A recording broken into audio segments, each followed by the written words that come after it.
Hi, everyone. This is Nina Collins here at the Woolfer. And today we're in conversation with a longtime Woolfer, Susan Shapiro, who I'm sure lots of you listening know.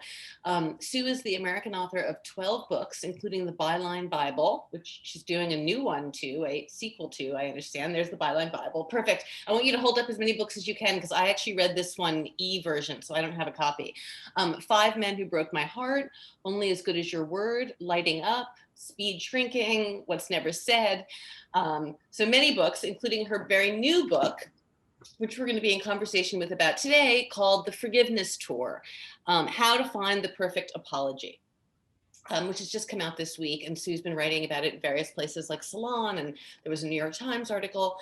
So welcome, Sue. Thank you so much for doing this. It's nice. Yeah, thanks for doing it. This is exciting. Yeah. So basically, we're going to talk about forgiveness. And I thought the way to open it up would be for you to do a brief reading. I think there's a funny part that you wanted to start with that sounded kind of relevant about middle-aged women. And then I have a bunch of questions for you. Cool. So I thought I would read from the beginning of Forgiveness Tour, where you have a middle-aged woman losing her shit. I thought that would might work. Okay, so it's the chapter's called A Betrayal Exposed. I'd always seen myself as someone compassionate who never held grudges, but that changed the night I turned the corner of West 9th Street and caught Haley leaving his brownstone. What the hell was she doing here? I prayed my eyes were playing tricks, and the woman in skinny jeans, heels, and a pink blouse was another tall redhead, not my favorite student. Inching closer, it was her unmistakable auburn hair flapping down her back as she flounced away. I froze, so crushed I couldn't breathe. Recovering enough to rush inside, I yelled, I just saw Haley walk out. You've been lying to me. I never lied to you, he insisted, quickly closing his door. Don't tell me you're sleeping with her. Of course not. He looked horrified. This wasn't my lover cheating with a younger woman. He was my long-term therapist who'd saved me from decades of drugs, alcohol, and self-destruction. I couldn't believe that right before our session, Dr. Winters had met with my protege, whom I'd loved like a daughter.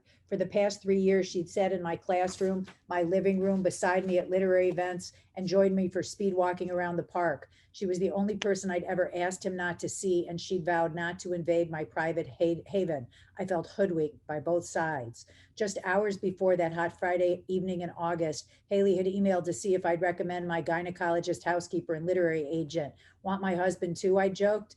In the spring, when I'd first sensed she was ransacking my address book and life, I'd asked Dr. Winters what he thought of the eerie All About Eve aura. She sounds nuts, he'd said. That's your clinical assessment, I asked, adding, don't be flippant, she's important to me. And she asked for your number so she could see you too. He'd sworn he wouldn't treat her, brushing off my paranoia. Now I could barely speak as I realized she'd broken her word. Worse, he'd let her in, giving her the slot directly before mine, then ran late as if he wanted me to catch her. Perched on the edge of his leather couch, I imagined Haley sitting right where I was, leaning on the embroidered cushion, spilling secrets she'd previously shared only with me to my confidant. His plush workplace morphed from my relaxing refuge for 15 years into the creepy crawly cabinet of Dr. Caligari. Then why was she here? I couldn't process her so out of context. That woman is not my patient, he insisted. His technical wordplay sounded like Bill denying Monica. I craved a drink, joint, and cigarette. So the charming acolyte who'd reminded me of me hadn't been harmlessly competitive as I'd rationalized. She'd ruthlessly conspired to be my replacement and succeeded. She'd somehow become my rival, whom Dr. Winters preferred. She was 20 years younger, prettier, breezier. At 29, her youth mocked me. A time machine was suddenly transforming me into a distorted funhouse reflection of myself, like the actor in the Truffaut film, shocked by his image in the car window, yelling, I'm so old. I went from hip urban success story to pathetic middle-aged hair dyeing wannabe. Wow, it's pretty brutal. I mean, that really does, it is like a betrayal, like a love betrayal, right? I mean, completely. And I guess the worst part was that it was my closest protege and my mentor, advisor, father figure of 15 years. So the fact that they colluded to lie to me and it turned out for 6 months kind of blew my mind. Yeah, no, that really, hearing you read it, it's, I mean, I've read some of the book already, but it really is very much like it's a super profound betrayal.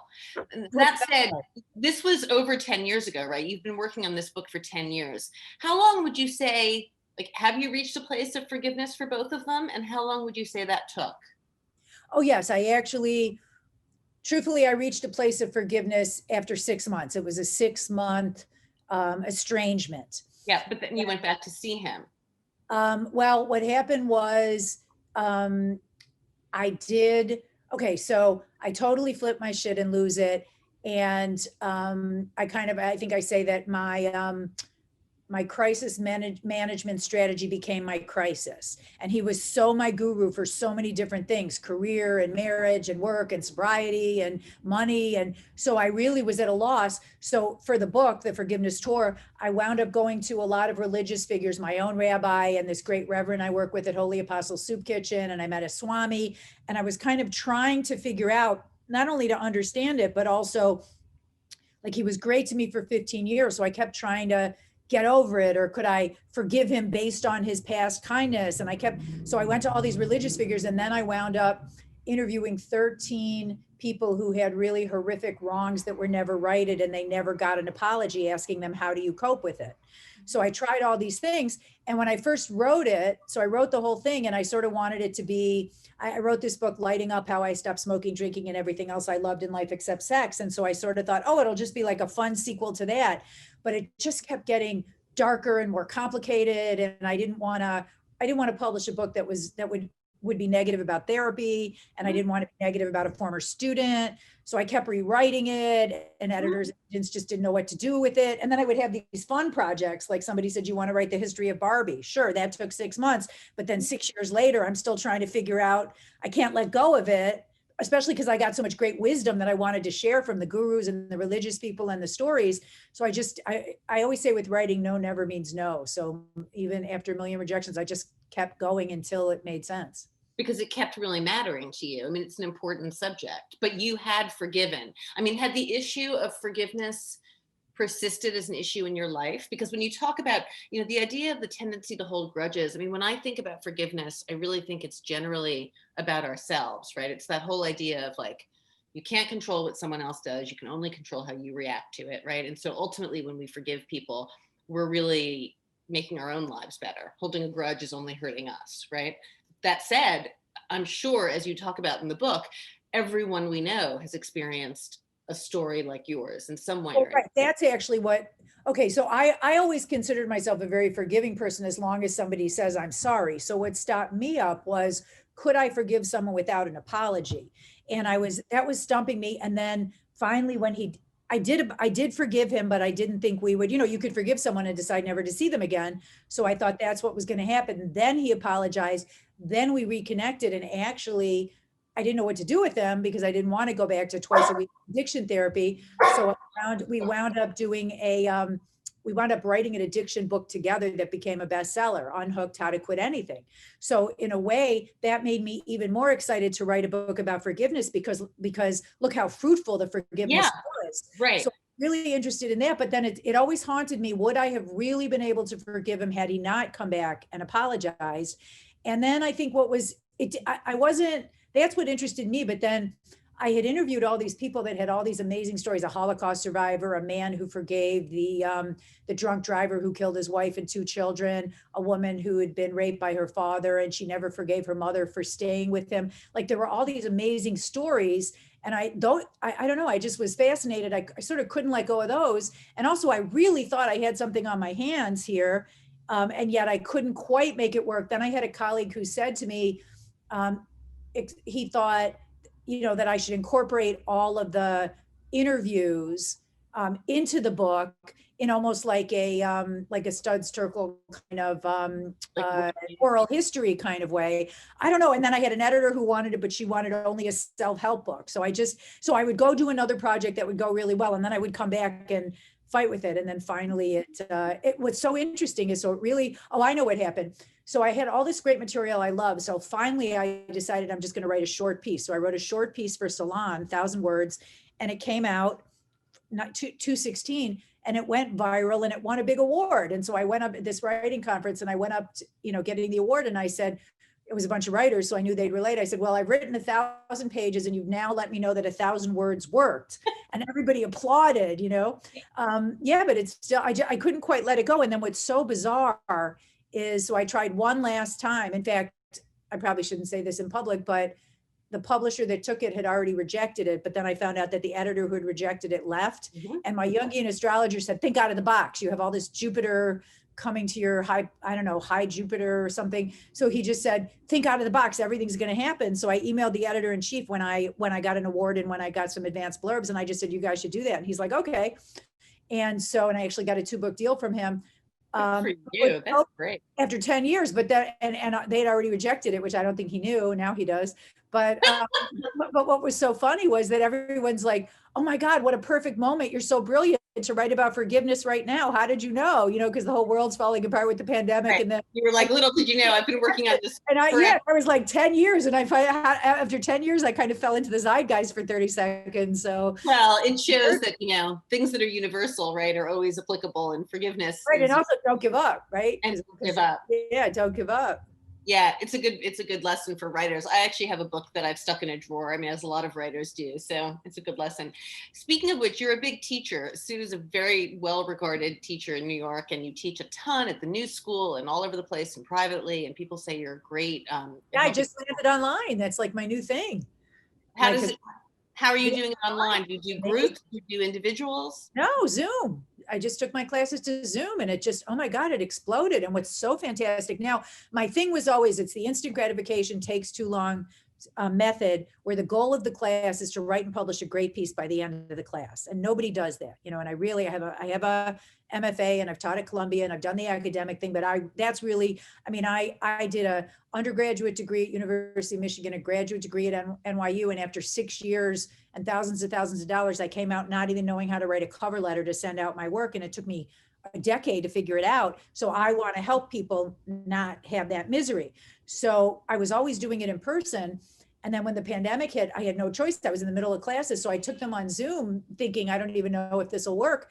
And it exploded. And I think part of it is that I always tell people in my book, Byline Bible, write 3 pages on your most humiliating secret. And all of a sudden, everybody in the world had horrible things happening to them. You know, everything from trying to take care of my 3 kids while I'm working, or I'm getting divorced, or I have one of my students, I got COVID twice and I still can't get tested, or my relative died, or, you know, Black people are dying more than white people and nobody's paying attention to this. And everyone's writing these amazing pieces that are getting in like the New York Times and the Wall Street Journal and the New Yorker and the New York Magazine. And it just exploded. And what's so cool is not only now is it national, it's international. So I have people from Malaysia, Hong Kong, and Vietnam waking up in the morning, and you can see the sunshine. And on the same Zoom, there's Brussels and England and Germany. And they're at night, and we can see the night coming in. Susan, how do you maintain your boundaries? Because if you, as a writer, you're trying to write yourself, presumably every day, and then you're also teaching all these students, and we know how everything needs to be rewritten. I mean, I come from book publishing, right? I was an agent. I'm very familiar with the process. So you must have so many people who want your help all the time. Right. It's funny you say that, because 10 times today I was like, I told you to email me late at night.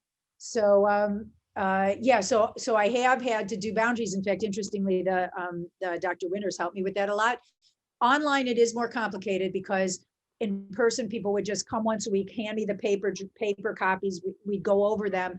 And now with email, people want to email you 50 revisions. So I have to be very, very specific. So I just say, our class meets on Wednesday night at 6. You can email me your papers at 5 o'clock before the class, or until midnight on Wednesday. And that's the only time I'm accepting papers. And when I email you notes back, you are not allowed to turn it back and email me a revision now. You know, 48 hours, you know, don't do anything. Like, just sit with it. Don't overwhelm me. And then I'll go over it. And then every day I have to, you know, really 8 in the morning on Monday, there's 32 emails. And I'm just like, what part of like email me at night didn't you get? Don't email me. Right. But on the other hand, I like to get people excited. And truthfully, like, I had a class Wednesday and somebody already published a piece that's already out. Yeah. So, and what's really cool now with the Zoom is that I can get editors and agents from all over the country, which I never used to do before. Yeah. So we have people all over. No, in a lot of ways, Zoom has, I mean, our business too at the Woolfer has gotten more interesting in a lot of ways since COVID. So I relate.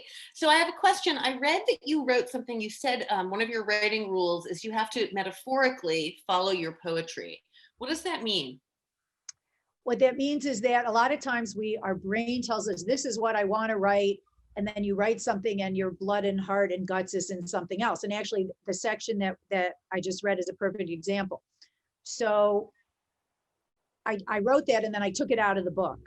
And based on an agent said to me, it's too New York shrinky, crazy, insane. And if you want to write about forgiveness, you want a general audience. So don't write a big, crazy, horrible, stupid, neurotic woman thing. So I tried to do like a milder. We had another falling out where when we were working on our book, my co-author and therapist, he ghosted me for a month and just went to Europe. So the other agent said, why don't you use that, because that's less hysterical and everybody could relate to being ghosted. So I thought, okay, I'll do that. And in a way I was happy because, what I just wrote was, I hated being weak and being jealous of my student who was younger than me and feeling old and whatever. So I tried to take it out. And luckily I have this brilliant writing group with just really tough, amazing critics. And they were just like, are you kidding? Put it back in. It has to be back in. And I'm like, why? And they're like, because that's your poetry. That's the painful place that you don't want to go. So that's exactly where you have to go. And so I was really glad they said that, so what happened was, and even when I was debating, because the editor said they would have done either version that I wanted. And so I was trying to figure out which way. And then the few people who I asked, whose opinion I admire most, just said, that's your poetry. That's, and the biggest insult when I studied with Joseph Brodsky at NYU, the biggest insult he could say on your pages, he would say, there's no blood here. And so I thought, there's blood here. So there's blood here. You want the real truth. I mean, that's how I always felt as an agent. Yeah. The difference between writing that has the real guts in it and the writing that is more analytical. Interesting. Okay, so you have to metaphorically follow your poetry, follow your pain, essentially. Yes. You mentioned the rabbi, I think, at the soup kitchen, and I think that was the part in the book. There's a quote at one point in the book where referring to Jesus on the cross saying, Father, forgive them, for they know not what they do. That was Reverend Elizabeth Maxwell, who was in charge of the soup kitchen where I taught a writing group for 13 years. And she was a very forgiving person. And so while I was freaking out, I happened to be teaching at the soup kitchen. So I asked her about Christian views of forgiveness. So she was sort of explaining to me, how on the crucifix, Jesus said, forgive them not for what they do. But interestingly, at the same time, much as that sounds like blanket forgiveness, there's actually hell. And if you don't repent your sins, you go to hell. Right, so good point. So it's not quite as blanket. And what happened was, so I sort of analyzed, there's like this $1 billion forgiveness industry, which basically says, forgive everybody, everything. And so I thought that was bullshit. I'm skeptical Manhattan journalist. And also, for example, the woman in the book who was raped, she was pushed to forgive her father, and then he tried to rape her again, so you could look at what's going on with the impeachment.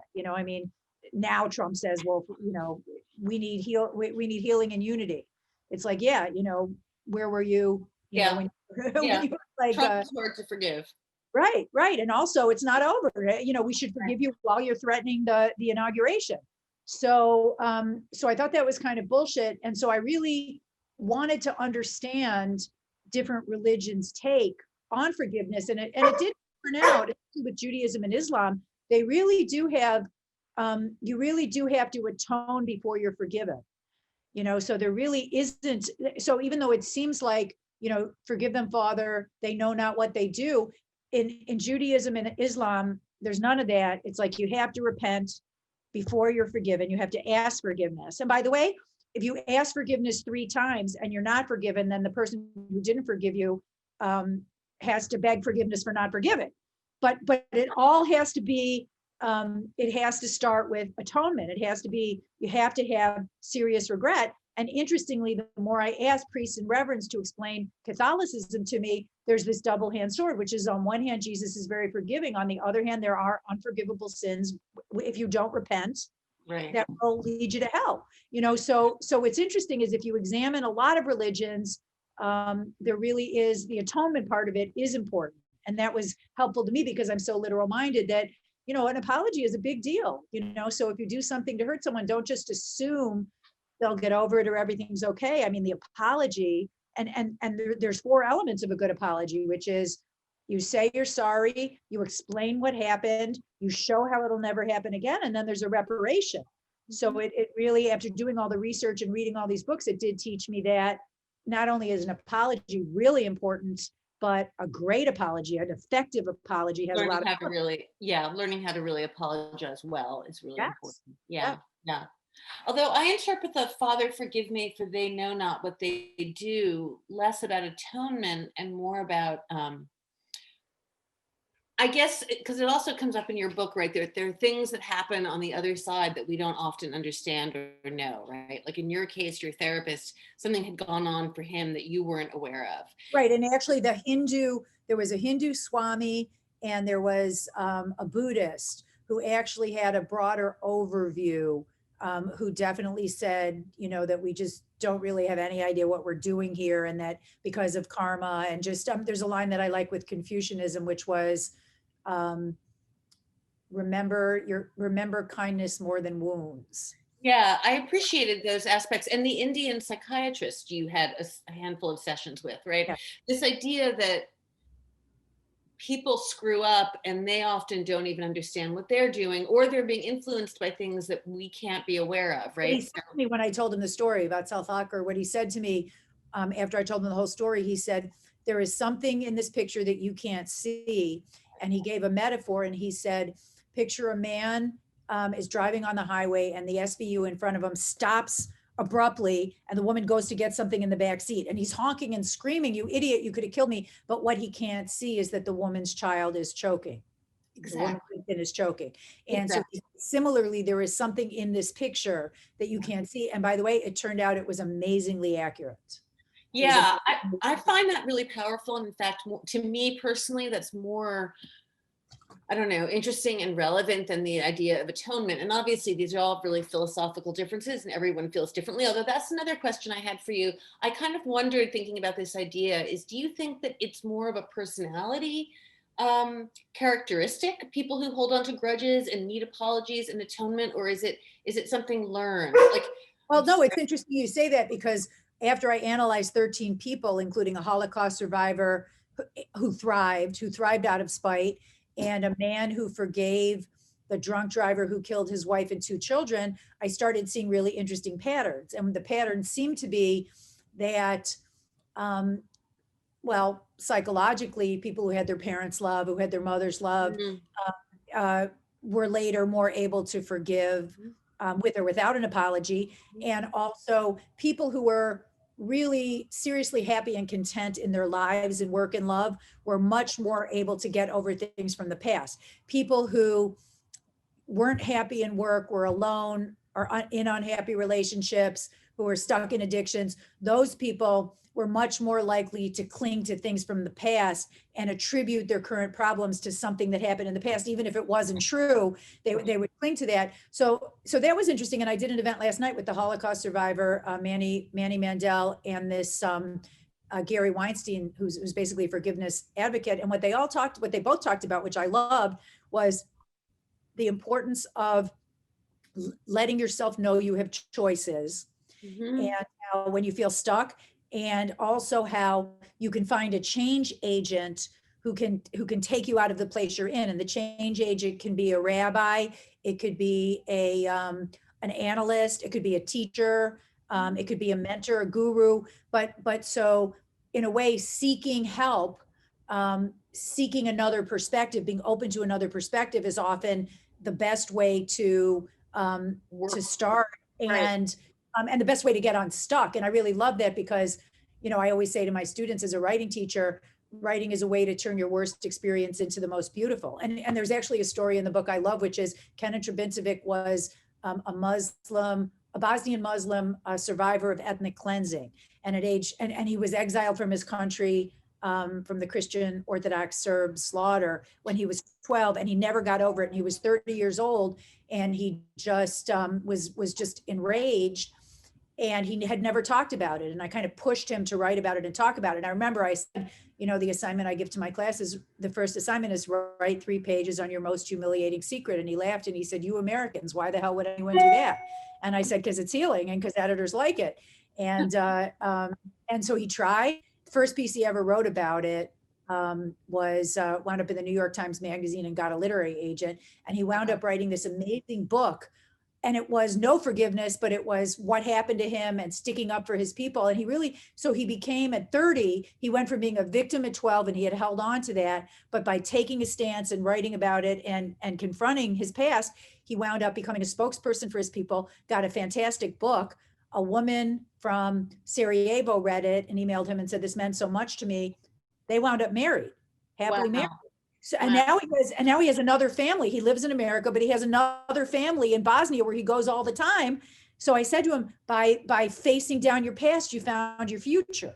Mhm. And so I love that. I love the idea that the people who can't get over the past or who are stuck in grudges need a new perspective, and often a change agent can do Yeah, that. and they My should reach fantasy out. yeah, my fantasy is that a book or a teacher, or a mentor could help you get there. So that sort of, so I, and I didn't, one of the reasons I'm glad that nobody took the book early on is I didn't want to write a book that was denigrated therapy in any way, because it saved my life and I love it. And I think it's really unbelievably important. So I'm actually glad that it took so long, because by the time it came out, I felt like I was able to gather other people's wisdom and inspiration, so that readers, I think, will come to it and identify with one of the stories, because some of the stories are just like, my husband left me, or my wife's an alcoholic, and some of them are much bigger. But in each case, people were really, really honest about what they couldn't get over and what their next step was and who was helping. And so I felt like, I feel like I hope the book will do good in the world. And then that makes me feel like there's really a purpose for it. Yeah, well, it's really an important subject. We have a question from one of our listeners, which is, why do people find it so hard to ask forgiveness? Hmm. Meaning that if somebody, like if somebody did something wrong and they have to say to someone, will you forgive Will me? you forgive me? Yeah, I don't have that hard a time asking for I think forgiveness. a lot of people do. I'll tell you what I really think. I think there's a lot of people that are not conscious. So I think a lot of people do things, and I think a lot of people do things and they probably don't understand that they're hurting somebody. And when confronted with it, get very defensive, because Yeah. it sort of ruins their idea of themselves. So for example, my therapist, who you would think would have understood it, what you learn in the book, it's not a murder mystery, so I give it away, but what you learn in the book is that his wife was very sick and he was afraid she was dying. And so what he said to me was, he felt he had lost a year because he was in denial, and he told himself it's okay. Like, he tried to compartmentalize and thought, okay, I could still work, especially because we need the money for medical bills. I can still work in 2 states. I'll still do my work and I'll just compartmentalize that. And he kind of convinced himself that. And there was sort of that was his vision of himself, was, I'm somebody who could take care of business, no problem. So that when I confronted him and screamed at him that he made a mistake and whatever, it just totally, he just rejected that, because it hurt his idea of himself. His idea of himself. Yeah. Well, I think that is probably the answer of why people, when you find it hard to ask forgiveness, I think that's probably exactly why, right? Because it's like cognitive dissonance about how you see yourself. And And also, you're by the way, there's a lot of people who've never done therapy, who've never really done a lot of, extensive emotional work on themselves, who have kind of a barrier. So sometimes the person coming along saying you slighted me is like me. So I'm overly sensitive, I'm a shrinkaholic, overly sensitive. And so that sort of doesn't jive with their point of view. And I mean, I see this a lot. Like, I have a lot of family who voted for Trump, and family friends. And there's just kind of a disconnect in our belief systems. So it's, so you just sort of, clash. So I think that, in order to, I mean, interestingly, the piece that I wrote for the New York Times was, how to find the perfect apology, which actually talks about how, if you want someone to apologize to you, if you've been hurt, there are things you could do to make it much more likely that you will get the apology that you want. And one of them is to very calmly explain to them what happened. And there's a great story with this journalist, Deborah Copegan, who was raped in college, and she never totally, not that you ever could get over it, but it always bothered her. And she wound up deciding to write a letter to the rapist and explaining to him what it did to her and how it screwed her up. And she sent it, and he wrote her back and said, oh my God, I don't even you didn't remember. I even was drunk. remember. I Yeah. was drunk. and I blacked out, and he apologized 20,000 times so profusely that it actually helped heal her. Yeah. Yeah. For our listeners, that it's a great piece, the New York Times piece. If you Google Thank you. Sue Shapiro forgiveness, New York Times, and the story that she's referring to is actually another Woolfer, another member of the community, Deb Kopeikin-Kogan, who's a great writer, and it's a very moving example. Someone else who's listening right now says, I have a hard time knowing what to say when someone apologizes. And that's always tricky, right? It's great if you feel like it's genuine and it's really hitting you. And sometimes people apologize and it doesn't feel like it's enough. And then it's hard to know how to respond. I mean, I think there's a lot of ways you could respond. I mean, I would say in the New York Times piece, when I'm talking about how to find the perfect apology, communication and clarifying what happened can help. So if someone comes to you and says, oh, I'm sorry, I screwed up, I didn't mean to, you don't have to say, okay, I forgive you. You could say, I appreciate you saying that to me. At some point, maybe we could talk it out more. Yeah. When I'm ready to talk about it. Yeah. That's when I'm ready to talk about it more, when you're ready to talk about it more. But that's a kind thing to do, because acknowledging that it took them a lot to come to say that to you is a kind thing to do. And it's not rejecting it or accepting it. It gives you, and by the way, one of the things my therapist said to me is a really great answer to anything anybody says to you is, wow, thank you. Can I get back to you? I'm on deadline.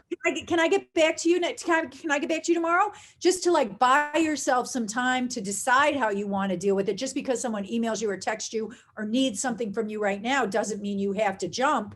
And sometimes I think it's much smarter to, if somebody apologizes to me and I'm not sure if I want to accept it or if they mean it or whatever, I will say, wow, thank you. I appreciate you saying that. I'm on deadline. Now that's a good thing for, because I am always on deadline. I'm on deadline. Let me get back to you. And then I get to think about it and then I get to come back. And by the way, it's also really good to not react quickly. And I had a funny thing again with the therapist, and you'll see why it flipped me out to not have him in my life. So I'm a hothead. And so a lot of times something would happen and I would write an email immediately responding, and the email would start, you stupid motherfucker, you don't know what you're talking about. So he taught me a rule, which was, if anything bothers me, 9 a.m, I write that email, I send it to him.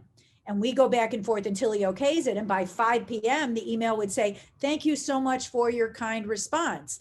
Actually, what I think is, so there is sort of a really good technique in terms of reconciliation and dealing with people, which is slow it down, be kind, but distance yourself. And then again, that's where the change agent comes in. If you have a best friend, or, by the way, the Woolfer community is awesome for that, because someone will post something and they'll say, could you believe they did this? And other people will help and say, oh yeah, that happened to me too. Right, and temper it. And I think what you're saying is so true. Also, just it's a benefit of age, right? I mean, I too have gotten much, much better at responding and taking time, and all these things. My instinct is still horrible. In fact, he said, "Don't ever trust your instincts; they're always wrong." Because as an addict, I'm always a hothead that that goes in the wrong direction. So age has not tempered it, but I have learned techniques that my brain will say, "No, you're not allowed to answer the email too fast."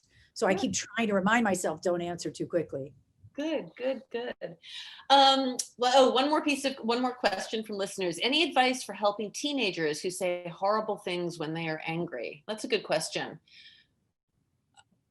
Yeah, that's a really good question. Yeah, I would say that, again, an effective apology, has 4 elements. And I think that you're never too old or too young to learn how to apologize effectively. So just for an example, like I did that once. I wrote my mother a letter saying I hate her, and then I went to camp and she found it, which was horrible. So apologizing is great, but again, there's a lot of elements to apology. So the way that I apologized to her when I came back from camp was I said, I'm so sorry I did that. I was such an idiot. I was really upset, and I was just scrawling into my notebook to like get it out of me. And I don't mean that. And I love you. And here are flowers, and can I help you clean up the kitchen? And please forgive me. That's a good apology. Yeah. So I think Yeah. teaching teenagers how to do good apologies is one thing, but I also think when teenagers say nasty things, like when in any intimate relationship, when nasty things are said, often there's stuff underneath. So learning how to talk about what's really underneath is really probably the skill.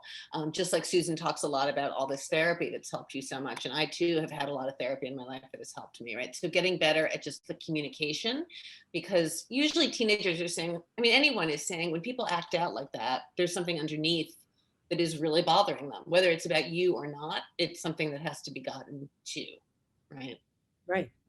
But I certainly agree. teaching. But yeah, so interestingly, a lot about the forgiveness tour is about communication, learning Mhm. better communication, learning your own limitations. Yeah, yeah, Yeah, yeah. slowing It's a down a great book. little It's a really important subject, Sue. Thank you so much. bit. Can Yeah, you tell our listeners how to find you, how to find your classes, how to find the book?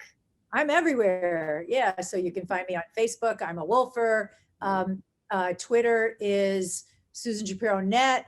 Instagram is all my students are helping me get online. Yeah. Good. Instagram is profsue123. My email is profsue123@gmail.com. And I have a thing since I do so many cold calls for business that I answer every single person. In fact, now that I quit all my other addictions in my book, Lighting Up How I Stopped Smoking, Drinking, Everything Else I Loved in Life Except Sex. I quit all my addictions, so now I'm addicted to email. So I answer all, promise, but not Monday morning. Not Monday morning. At night is the best time to email me, and then I email everybody back. I'm glad you're addicted to email. I'm increasingly trying to avoid my email. Well, it's really great to talk to you. It's a wonderful book. You're So much. super impressive, and we Thank love having you as part of the community. And So thank glad you. you're back on Facebook. Yeah, yeah, Yay. we're back on Facebook. It's so Yay. cool. And I'm looking at And myself on Facebook. It's so funny. oh, On the good. And I'm in the sorry about my puppy. I've been doing so many Zooms and he doesn't usually bark, but this time he was barking, so forgive me. That's one of the things I love about Zoom. I love it when there's cats and dogs and kids running around, and that makes it sort of fun All or right. real. Well, have a great weekend and thanks Thank you again. so much. All Thanks for right. Take having me. care. Thank Bye-bye. you.